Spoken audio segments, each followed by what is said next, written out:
Ok, donc...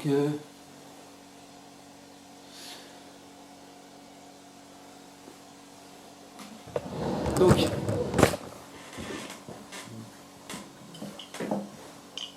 Deux minutes.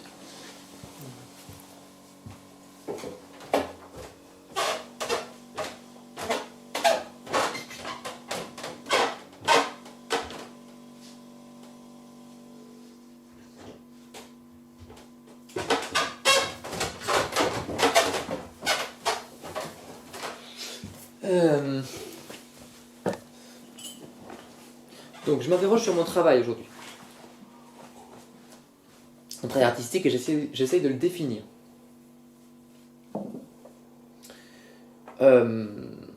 J'essaie de le définir et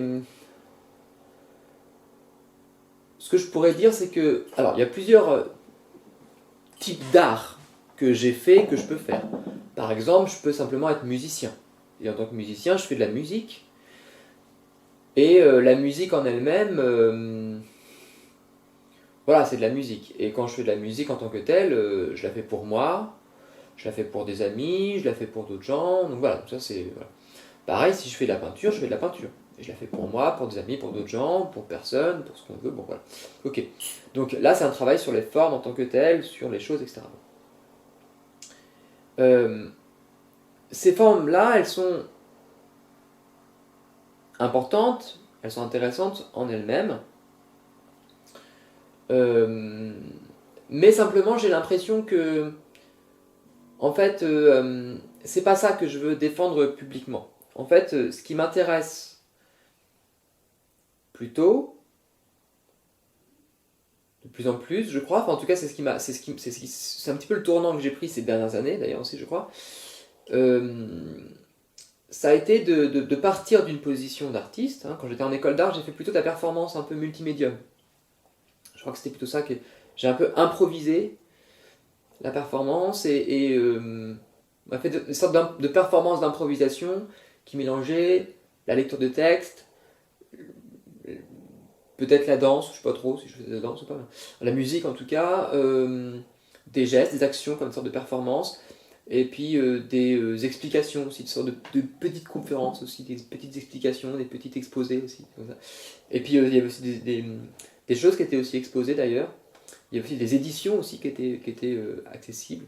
Donc voilà, il y avait un truc, en mélange de plein de choses, une sorte de pluridisciplinaire qui se mélangeait et qui faisait une sorte de petit spectacle, enfin un spectacle, de moments comme ça, d'être ensemble, de partager une espèce de multiplicité. Ce qui m'intéressait, c'était le possible, c'était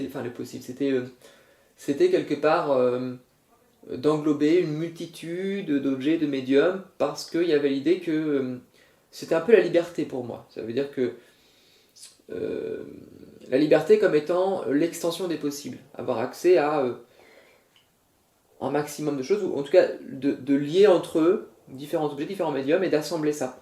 Logique un peu deleuzienne si on veut, mais c'est-à-dire de pouvoir faire du bricolage, entre guillemets. Alors, j'utilise des termes qui sont ceux qui sont utilisés par la... Je sais pas si c'est les bons termes, parce que ça correspond à toute une signification derrière philosophique et tout, mais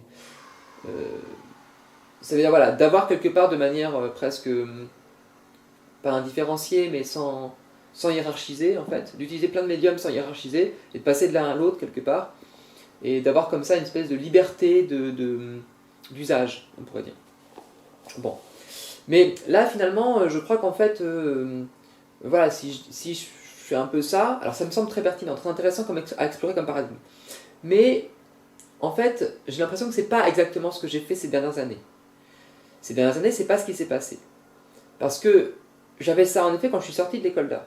Quand je suis sorti de mon école d'art, euh, j'avais cette proposition là, ce que j'ai proposé pour faire une résidence, par exemple dans une école, c'était un truc comme ça, un espace un petit peu où on est libre, on flotte, on est dans une sorte d'errance, on est dans la dérive, et ça c'est une sorte d'explorer cette liberté qui est une liberté de dérive, quoi, un petit peu. Bon.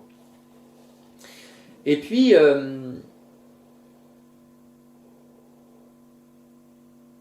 il y a eu plusieurs choses, il y a eu le Covid. Alors, avant ça, il y avait d'abord une résidence que j'ai faite à Toronto, qui était très intense pour moi. Et dans cette résidence, il y a eu, euh, en gros, à Toronto, j'ai eu l'occasion d'explorer des manières d'explorer quelque chose qui serait de l'ordre de l'inconscient, si on veut, à travers ce qu'on pourrait voir comme une expérience religieuse ou une expérience de perception. Et à travers des états modifiés de conscience, j'ai vu que je me suis confronté à une sorte de douleur profonde. Une douleur profonde, une angoisse profonde, et qui était liée notamment à l'écologie. À l'angoisse, quelque part, de la crise climatique, mais aussi cette angoisse-là, quelque part, a comme réveillé d'autres angoisses, d'autres peurs qui étaient là depuis très longtemps, qui était la peur de l'agression, la peur de se faire agresser en tant que LGBT, chose que j'ai déjà vécue aussi. Voilà. Et puis quand je suis revenu en France, d'ailleurs j'ai été agressé quand je suis revenu en France aussi, donc en fait il y a eu quelque part un climat où la question de la violence et de l'agression s'est posée. La question de la mort, de la maladie, la question de la folie qui se posait comme étant une peur. En fait, beaucoup de peurs, beaucoup de choses qui sont de l'ordre de la peur et qui sont de l'ordre d'une gravité, qui renvoient à une gravité. Et à ce moment-là, cette légèreté que je voulais défendre sur un plan artistique, entre guillemets, ça veut dire une espèce de liberté légère, joyeuse aussi quelque part, qui en même temps me semblait un peu suspecte, hein, c'est vrai, quand je le faisais, c'est vrai que je sentais quelque part que quelque chose manquait. Hein. Là, je voyais qu'en effet, elle devait être pensée à travers une gravité. Et je devais appuyer cette gravité. Et d'ailleurs, c'est vrai que même pour le diplôme de 5e année, il y avait beaucoup plus une gravité, puisque j'avais l'impression quelque part que cette liberté voulue était comme reprise par la figure de Bartleby. I would prefer not to. Je préférerais ne pas. J'aimerais bien être libre, mais comme je disais, on ne danse pas à côté d'un précipice. Ça veut dire que, et c'est ça qui est intéressant, c'est que cette volonté d'une liberté presque absolue, une liberté un petit peu comme ça, on est libre d'explorer son désir, cette liberté libertaire, voire libertarienne, presque un petit peu, désirée, hein, presque un petit peu sadienne, hein, un petit peu si on veut, et je voyais quelque part elle posait un problème, parce qu'en même temps, elle se confrontait à une gravité, et que cette gravité nous oblige à penser qu'on n'est pas libre. Face à une... Voilà, c'est que... Comment dire, je peux me sentir libre, faire un peu ce que je veux, mais si quelque part, à la fin du mois, j'ai plus d'argent, là je suis très embêté parce qu'il va bien falloir que je travaille. Donc c'est ce truc là, c'est un petit peu la cigale et la fourmi si on veut, hein. C'est que je peux chanter tout l'été si j'ai envie, sauf que peut-être que faut aussi que j'anticipe le fait que j'aurai plus d'argent. Et que là, peut-être que je vais devoir travailler au pire moment et que ça va être très douloureux parce que je serai un peu... Donc est-ce que cette liberté, c'est pas quelque part une dette, une manière quelque part de... Est-ce qu'il n'y a pas quand même une forme de devoir un petit peu à faire, voilà. Et là c'est pareil, on peut être complètement libre, je sais pas, tout polluer, mettre du CO2 dans l'atmosphère, etc. On est libre, c'est génial, mais est-ce que c'est pas cette liberté une sorte de dépense en pure perte qui va à un moment donné atteindre un gouffre, et à ce moment-là on s'en rend rendu compte qu'on a fait une grosse connerie, en fait, qu'on a beaucoup trop dépensé, qu'on s'est laissé un peu trop aller, quoi, voilà. C'est un petit peu ce rapport-là qui s'est passé pour moi aussi, quoi, et cette angoisse que je pensais depuis longtemps, elle est un peu liée à ça. Mais je trouve que c'est un truc aussi qu'on trouve un peu dans l'art. J'ai l'impression que dans l'art, c'est mon idée, mais que l'art est un lieu qui est plutôt ancré, le milieu de l'art institutionnel est très lié à une logique assez bourgeoise, c'est lié à des politiques économiques, à beaucoup de choses, qui sont liées à une subjectivité où il y a, le terme de frivolité, je trouve pas très juste, hein, mais où quelque part j'ai l'impression qu'il y a une forme de gravité qui n'est pas pensée, qui n'est pas lue, qui n'est pas vue, et que les modes de perception se concentrent uniquement sur une sorte de liberté de... Oh putain, j'ai plus beaucoup de batterie, c'est dommage. Donc voilà, donc, la gravité du coup était comme absente. Et là, j'ai comme si, depuis le Covid, j'avais pu me confronter à cette gravité aussi, en essayant de la comprendre et de la traiter jusqu'au bout, en fait, et de l'assumer. Cette gravité, elle est dans mon corps, elle est dans autre chose, elle est dans mon histoire, elle est dans l'agression, dans la violence, et on peut fermer les yeux, on peut l'occulter, mais c'est toujours là. Pour moi, ce que je pense, c'est que l'art, le milieu de l'art institutionnel, lié à l'État et au marché de l'art, agit... Alors, je dis pas qu'il est mauvais ou que c'est nul, etc. Mais je pense que, comme tout système d'ailleurs, hein, certainement, il produit un ensemble d'occultations, d'aveuglement, de ce que Lacan appelle une forclusion, hein, ou Freud appelle ça le refoulement. Bon, alors c'est des choses qui sont un peu différentes, mais il y a toujours un petit peu l'idée qu'il y a une part du réel qui est comme rejetée et qu'on ne veut pas voir. Et moi, ce qui m'a intéressé, c'est de se dire, il faut absolument qu'on s'intéresse à cette part-là, parce que précisément, en ne s'y intéressant pas, ça va enfler et ça va exploser au pire moment. Donc, il faut qu'on s'y intéresse. Voilà, c'est douloureux, c'est difficile, pour moi aussi, bien sûr, mais il faut s'y intéresser, parce que c'est un devoir qu'on a.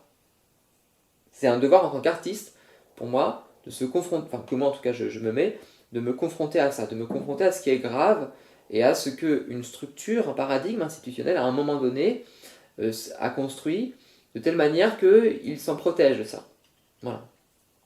Bon, donc c'est juste faire une sorte de psychanalyse de l'art, si on veut, de psychanalyse de l'art institutionnel. Bon, je pense que cette gravité-là, qu'il y a à l'art, elle est peut-être pas responsable toute seule, peut-être pas, je sais pas moi, mais que dans un sens elle est liée aussi au réchauffement climatique. C'est-à-dire que c'est parce que quelque part des choses n'ont pas voulu être vues, que parce que des questions n'ont pas réussi à être posées de manière avec toute la gravité qu'elles se posent, qu'on a mis de côté certaines questions, certains regards, certaines choses, et que quelque part la crise climatique en est la conséquence de ça, si on veut. La conséquence, mais en même temps, bon, le fait que... Enfin, la conséquence, mais le fait aussi quelque part qu'il y a un système d'occultation, c'est aussi la conséquence d'autre chose, hein, c'est pas non plus toute une... On pourrait faire une histoire de ça, on pourrait faire une histoire de cette occultation, une généalogie de cette occultation, et c'est ce que j'essaie de faire. Dans ce cadre-là, ce que je peux faire, ce que je peux dire, c'est que mon travail d'artiste aujourd'hui, hein, ça veut dire depuis à peu près 5 ans, en gros, ne consiste moins à faire de l'art en tant que tel, qu'à essayer de faire une sorte de psychanalyse de l'art, ou une schizoanalyse de l'art. Ça veut dire d'essayer de comprendre, en travaillant dans une forme d'inconscient de l'art, d'essayer d'analyser ça, donc d'être une sorte d'analyse, ou un chercheur, pourquoi pas, une sorte de chercheur, on va dire, un chercheur qui utilise la psychanalyse pour chercher quelque chose, un chercheur en esthétique, un chercheur en art, ou un artiste-chercheur, parce qu'on peut aussi travailler les formes, il faut travailler aussi par la pratique, peut-être pour essayer de trouver où se situent ces occlusions, ces forclusions, etc. Cette occultation de ce réel qui ne peut pas être vue. Et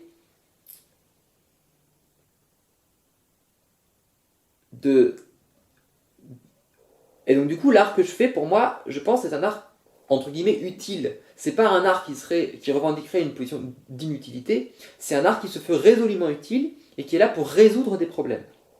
Ce que je pourrais dire, c'est que mon art aujourd'hui, mon art, c'est un peu pompeux à dire, mais l'art que je pratique, que je souhaite pratiquer, c'est un art qui consiste à résoudre des problèmes. Donc, il répond à une utilité. Comme pourrait dire Jean-Baptiste Farkas, l'art que je fais répond à un besoin public. Et qu'en ce sens-là, non seulement il peut être utile, il peut être, je sais pas moi, ils sont exposés dans un milieu de l'art classique, mais peut-être aussi qu'il a un usage qui peut se situer ailleurs, dans un cadre politique, dans un cadre philosophique, etc. Il est vrai que, alors aujourd'hui j'ai une difficulté à pouvoir trouver des endroits, des lieux, quelque part, pour que cet art-là puisse avoir une présence et qu'il soit compris. Je crois qu'en fait, il est peut-être quelque part que cet art que je veux faire, je crois qu'il a du sens s'il est soutenu et accompagné avec des gens qui soutiennent des valeurs qui sont proches de cette volonté-là. Et je pourrais dire quelque part que, sans forcément m'y enfermer, il est vrai quelque part que ces questions-là qui sont là de l'écologie, de la question des oppressions systémiques, de la question de la violence et de son abolition, de la guerre, enfin du pacifisme radical plutôt, c'est de la critique de l'économie politique, c'est des questions qui se posent surtout à gauche, et dans une gauche radicale. Ce qui m'intéresse, c'est par de quelle manière on peut utiliser l'art pour répondre à des questions qui sont posées par la gauche radicale. Et c'est vrai que mon travail, c'est un travail de gauche radicale, quelque part. Et en même temps, c'est comme si j'ose pas trop un peu l'assumer, parce que j'ai l'impression que ça fait toujours un peu peur. Quand on dit gauche radicale, on a peur, quoi. Alors qu'en fait, bah non. Enfin, en fait, pour moi, il n'y a pas de danger. Il s'agit aussi de critiquer éventuellement une gauche radicale. Mais en tout cas, c'est un travail qui s'inscrit dans une réflexion par rapport à la gauche radicale. Beaucoup. Quitte à quelque part effectuer certains décalages avec certains dogmes, certaines pensées aussi de la gauche radicale que je pourrais trouver pas très justes, par exemple. Pourquoi pas? Bon. Donc voilà, donc c'est un travail politique. Je pense qu'il faut que j'assume cette idée d'un travail qui soit politique, ou en tout cas qui a une visée politique, ou une visée utopique aussi. Pour moi, c'est une visée utopique, voilà, au sens où ce que je veux, c'est en fait, qu'on arrête de souffrir. Enfin, voilà. Trouver des outils pour arrêter de souffrir, pour arrêter de détruire la planète et faire n'importe quoi. Et voilà, aujourd'hui, c'est comme si, dire que on ne veut pas que la planète meure et que les animaux meurent en masse, c'est une position politique radicale, quoi. Alors qu'en fait, non, pour moi, c'est juste... ça me semble normal, quoi. Bon, voilà. Donc voilà, donc pour moi, j'ai l'impression qu'il y a un truc à travailler sur ce rapport-là, entre... Est-ce que mon travail doit revendiquer une sorte de neutralité, entre guillemets, ou